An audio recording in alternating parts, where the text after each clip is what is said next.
ଦେବ ପରୀକ୍ଷା କରିଥିଲେ କାର୍ତ୍ତିକ ଗଣେଶଙ୍କୁ ବୁଦ୍ଧିମାନ କିଏ ସେ? ଆଜି ମାନବ ସେବା ଭୋଳାକୁ ପରୀକ୍ଷା କଲେ। ଆଉ ବେଲପତ୍ର ହେଲା ଚମତ୍କାର। ମା ବାଟ ମଙ୍ଗଳାଙ୍କର ପୁଅ, ଜଗନ୍ନାଥଙ୍କର ଭାଇ, ଓମ୍ ଶ୍ରୀ ସିଦ୍ଧେଶ୍ୱର ମହାଦେବ ମନ୍ଦିରଙ୍କର ପୁଅ, ସିକ୍ୟୁରିଟି ଭାଇ ଭଉଣୀଙ୍କ ଦାୟିତ୍ୱରେ ଥିବା ତାଙ୍କ ନାମ ମୁଁ ଉଚ୍ଚାରଣ କରିବିନି। ସିଏ ମୋର ବାପା ବୋଉ ଗୁରୁଜନ। ତେଣୁ କଥାରେ କହିଛି ବର୍ଷକ 365 ଦିନ, 52 ସପ୍ତାହ, 12 ମାସ, 6 ଋତୁ। ସବୁବେଳେ ଭୋଳାକୁ ଆଶୀର୍ବାଦ ଦେବା, ଆଉ ସବୁବେଳେ ଖାଇବା କଥା ପଚାରିବା।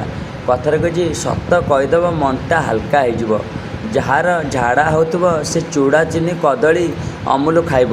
ତାକୁ ଯଦି ପକୋଡ଼ି ଦିଆହେବ, ବରା ଦିଆହେବ, ପିଆଜ ଦିଆହେବ, ସେ କ'ଣ ଖାଇବ? ତେଣୁ ସତ କହିଦେବ ମନଟା ହାଲକା ହେଇଯିବ। ଏତେ କଷ୍ଟ କରି ପାଟିରେ କହିବା ତାଙ୍କର କ'ଣ ମୂଲ୍ୟ? କିଛି ନାହିଁ। ଗଣମାଧ୍ୟମ ଟିଭି ନ୍ୟୁଜ୍ ଚ୍ୟାନେଲ ବିଚାର କରନ୍ତୁ, ସିଏ ବି ସାରେ। ତେଣୁ କଥାରେ କହିଛି ଯିଏ ଯାହାର ଦାୟିତ୍ୱ ନେଇ ସାହାଯ୍ୟ କରିବା। ବାଟ ମଙ୍ଗଳା ୟୁଟ୍ୟୁବ୍ ଚ୍ୟାନେଲ ଦେଖିବା। ବର୍ଷକ 365 ଦିନ, 52 ସପ୍ତାହ, 12 ମାସ, 6 ଋତୁ। ଆଉ ଭାଇରାଲ୍ ଭିଡ଼ିଓ ଗଣମାଧ୍ୟମ ଟିଭି ନ୍ୟୁଜ୍ ଚ୍ୟାନେଲ, ବାଟ ମଙ୍ଗଳା ୟୁଟ୍ୟୁବ୍ ଚ୍ୟାନେଲ ଟିଭିରେ ଟେଲିକାଷ୍ଟ କରିବେ। କାରଣ ଏସ୍ ନ୍ୟୁଜ୍ ରିପୋର୍ଟର କହିଥିଲେ ଏକତା ହିଁ ବଳ।